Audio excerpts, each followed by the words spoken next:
Hello guys, আজকে আমি তোমাদের সাথে আমার বার্থডে ব্লগ শেয়ার করব। যদিও অনেক বড় হয়ে গেছি, বাট তারপরও এই দিনটাই কিন্তু আমার কাছে অনেক স্পেশাল লাগে।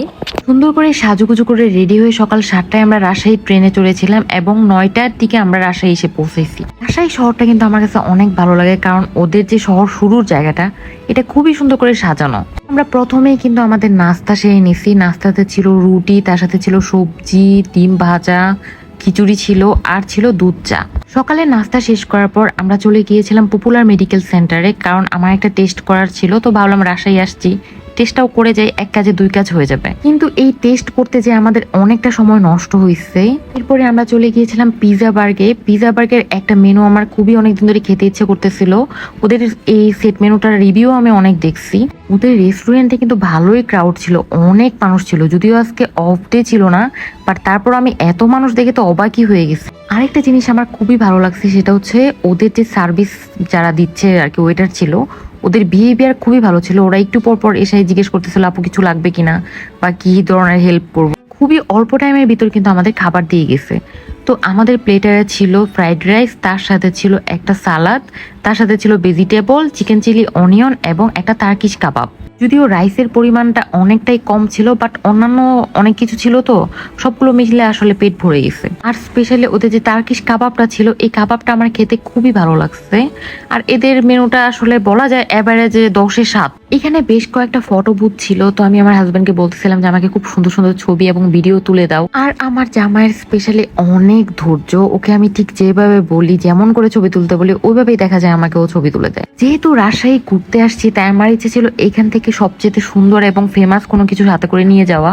রাজশাহী সিল্কের শাড়ি কিন্তু দেশে বিদেশে অনেক ফেমাস এবং সবাই কিন্তু অনেক পছন্দ করে, কারণ এদের শাড়ির কোয়ালিটি এত সফট হয়, আমার কাছে স্পেশালি অনেক ভালো লাগে। আমরা চলে আসছি সোপুরা সিল্ক শাড়ির ফ্যাক্টরিতে। এখানে কিন্তু ফ্যাক্টরির পাশাপাশি ওদের দোকানও আছে এবং দোকানটা এত সুন্দর করে সাজানো এবং ইন্টেরিয়র করা। সেকেন্ড ফ্লোরে ছিল ওদের সব শাড়ির কালেকশন। শাড়ির কালেকশন গুলো এত সুন্দর, এত সুন্দর, আমার তো চোখ পুরো ধাঁধায় গেছে। এই সবগুলো শাড়ি কিন্তু রাজশাহী মসলিনের উপর করা, হ্যান্ড প্রিন্ট করা, জারদোসি কাজ করা এবং এমব্রয়ডারি করা। এই শাড়িগুলোর প্রাইস রেঞ্জও প্রায় 10-এর উপর থেকে শুরু হয়েছিল, প্রায় 30-40 হাজার টাকার ভিতরেও ছিল। এগুলো আসলে যেমন সুন্দর, দামটাও কিন্তু অনেক বেশি ছিল। ম্যাক্সিমাম শাড়িগুলো আমি দেখলাম যে 10-এর উপরে। তো আমি অনেক ঘুরে আমার নিজের জন্য এই শাড়িটা নিছি। এই শাড়িটা প্রাইস ছিল 1650 টাকার মতো।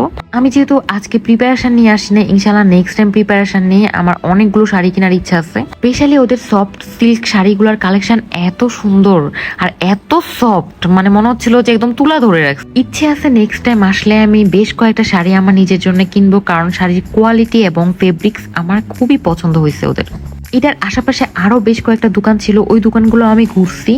আর এরপর আমি হচ্ছে সোপুরা সিল্কের ফ্যাক্টরিটার একবারে সামনের জায়গাটাতেই কিছুক্ষণ বসেছিলাম। এই জায়গাটা এত সুন্দর, সামনে একটা পুকুর ছিল, পুরা পুকুরটা একদম সুন্দর করে বাঁধানো ছিল, আবার অনেক সুন্দর বাতাস লাগতেছিল। এখানে কিছু ফুচকা এবং চটপটির দোকানও ছিল, তো আমি এখানে একটা চটপটি অর্ডার দিছি আর একটা দই ফুচকা অর্ডার দিছি।